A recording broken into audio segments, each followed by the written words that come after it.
करवा चौथ की कथा।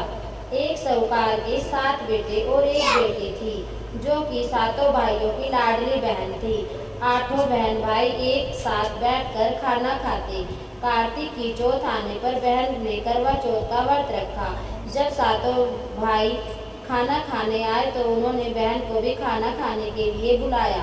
तो माँ बोली, आज इसका करवा चौथ का व्रत है, अब चांद निकलेगा तब यह अर्घ देकर ही खाना खाएगी। तब भाइयों ने जंगल में जाकर आग जलाकर छन्नी से चांद दिखा दिया। बहन भाभियों ने बोला, चलो अर्घ दे लो, चांद निकल आया है। भाभियाँ बोली, ये तेरा चांद निकला है, हमारा चांद तो रात को निकलेगा। बहन चांद को अर्घ देकर भाइयों के साथ खाना खाने बैठ गई। पहला टुकड़ा तोड़ा, बाल निकला। दूसरा टुकड़ा तोड़ा, छींक मारी। तीसरा टुकड़ा तोड़ा तो राजा के घर से बुलावा आया कि राजा का लड़का बीमार है, जल्दी भेजो। माँ ने लड़की के पहनने कपड़े निकालने को 3 बार बक्सा खोला। तीनों बार बक्से कपड़े सफेद निकले।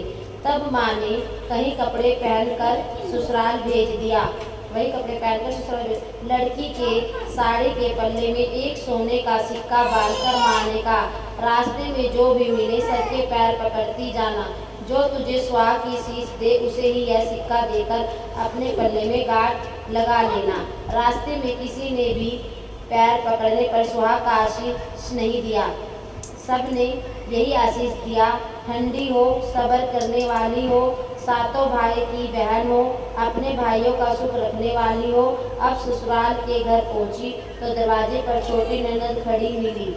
बहन उसके पैर पड़ी तो ननद बोली, सीली हो, सपूती हो, 7 बेटों की माँ हो, मेरे भाई का सुख देने वाली हो। यह आशीष सुनकर उसने सोने का सिक्का ननद को दिया और अपने पल्ले में गांठ मार ली।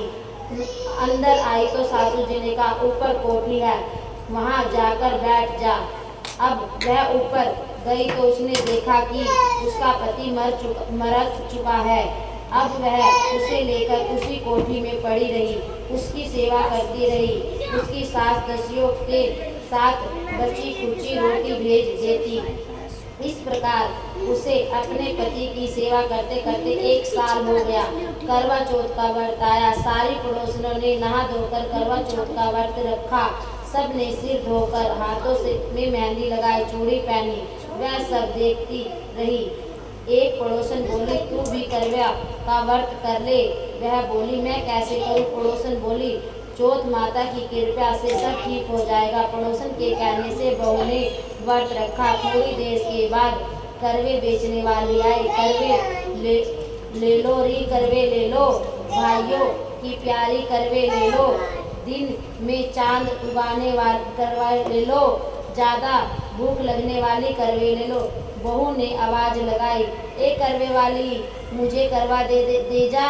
करवे वाली कहने लगी, मेरी दूसरी बहन आएगी, वो तुझे करवे देगी। दूसरी बहन आई, करवे ले लो री, करवे ले लो, भाइयों की प्यारी करवे ले लो, दिन की 4 उंगली करवे ले लो, ज्यादा भूख लगने वाली करवे ले लो। भूख ने आवाज लगाई, बहू ने आवाज लगाई, ए करवे वाली, मुझे भी करवा दे जा।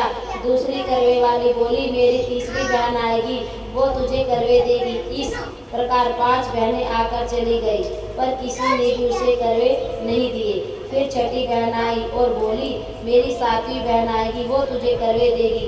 तू सारे रास्ते कांटे बिखेर के रखना।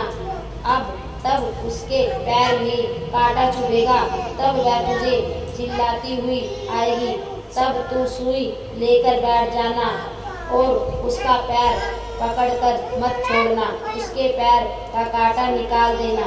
वह तुझे आशीष देगी तो तू उसे करवा मांग लेना, तब वह तुझे करवे देकर जाएगी। तब तू उद्यापन करना, जिससे तेरा पति अच्छा हो जाएगा। अब उसने वैसा ही किया, सारे रास्ते में कांटे बिछा दिए। तब 7वीं बहन करवे लेकर आई तो पाँव में कांटा चुभने के दर्द से खूब चिल्लाती हुई आई, तो बहू ने उसका पैर पकड़कर छोड़ा नहीं और उसका कांटा निकाल दिया। तब उसने आशीष दिया तो बहू बोली, जब तूने आशीर्वाद दिया है तो करवे भी देकर जाओगी।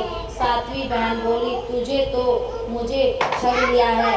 यह कहकर चौथ माता ने उसे आंख में से काजल, नखूनों पर से मेहंदी, मांग से सिंदूर और तितलिती अंगूठी का छींटा और साथ ही करवे भी दे दिए। अब करवे लेकर बहू ने उद्यापन की तैयारी की और व्रत रखा। राजा के बेटा ठीक हो गया और बोला, मैं बहुत सोया। वह बोली, सोए नहीं, 12 महीने हो गए हैं आपकी सेवा करते करते। कार्तिक का चौथ माता ने सुहाग दिया, उसका पति चौथ माता का उद्यापन करो। तब उसने चौथ माता की कहानी सुनी, उद्यापन कर खूब सारा चूरमा बनाया और जीम कर वे दोनों चौपाड़ खेलने लगे। इतने में उसकी बांधी तेल की बांधी पूरी सब्जी लेकर आ गई। दोनों को खेलते देखकर सासू से जाकर बोली, महलों में खूब रौनक है, तुम्हारे बेटे बहू चौपड़ सारे खेल रहे हैं। इतना सुनकर सासू देखने आई। दोनों को देखकर वह बहुत खुश हो गई। बहू ने सास के पैर दबाए तो सासू बोली, बहू सच सच बता, तुमने क्या किया? उसने सारा हाल अपनी सासू को बताया तो सास ने सारे शहर में ढिंढोरा पिटवा दिया कि अपने पति के जीवन के लिए सब बहनें करवा चौथ का व्रत रखें। पहली करवा चौथ को अपने पीहर में जाकर रखें। हे चौथ माता, जैसे राजा के लड़के को जीवन दान दिया वैसे सभी को देना, मेरे पति को भी देना। कहते सुनते सब परिवार की स्त्रियों को भी सुहाग देना। इसके बाद विनायक जी की कहानी भी कहते सुन लेते। विनायक जी की कथा। एक गांव में 2 माँ बेटी रहती थी। बेटी माँ से बोली, गांव में सब लोग गणेश मेला देखने जा रहे हैं, मैं भी मेला में जाऊंगी। माँ बोली, वहाँ पर बहुत भीड़ होगी, कहीं गिर पड़ गई तो चोट लगेगी। बेटी ने माँ की बात नहीं मानी तो माँ ने बेटी को 2 लड्डू और घंटी में पानी देकर कहा, एक लड्डू गणेश जी को खिलाकर पानी पिला देना, दूसरा लड्डू तुम खाकर बचा हुआ पानी पी लेना। बेटी मेले में चली गई। मेला समाप्त होने पर सभी गांववासी वापस आ गए, परंतु उसकी बेटी नहीं आई। वह गणेश जी के पास बैठी रही। एक लड्डू पानी गणेश जी को, तुम्हें एक लड्डू पानी मुझे, इस तरह कहते हुए पूरी रात बीत गई। गणेश जी ने सोचा कि यदि आज मैं लड्डू खाकर पानी नहीं पीऊंगा तो यह अपने घर नहीं जाएगी। इसलिए गणेश जी लड़के का रूप बनाकर आए। बेटी ने लड्डू खाया और पानी पिया और कहा, तुझे कुछ मांगो। लड़की ने मन में सोचा, क्या मांगू? अन्न मांगू, धन मांगू, महल मांगू, सुहाग मांगू, खेत मांगू, बैल मांगू, बस इतना ही मांग लेती हूँ।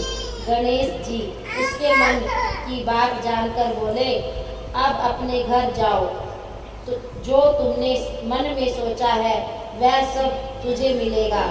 लड़की की घर पहुँचती है तो माँ ने पूछा, इतनी देर कैसे हो गई? लड़की ने कहा, आप कह रहे के अनुसार मैं गणेश जी को लड्डू खिलाकर पानी पिलाकर आई हूँ। देखते ही देखते तो कुछ बेटी के मन में सोचा था वह सब कुछ उसके घर में हो गया। हे गणेश महाराज जी, जैसे आप उन माँ बेटी पर बरसे वैसे ही कहते सुनते हर किसी पर बरसो। गणेश जी महाराज की जय।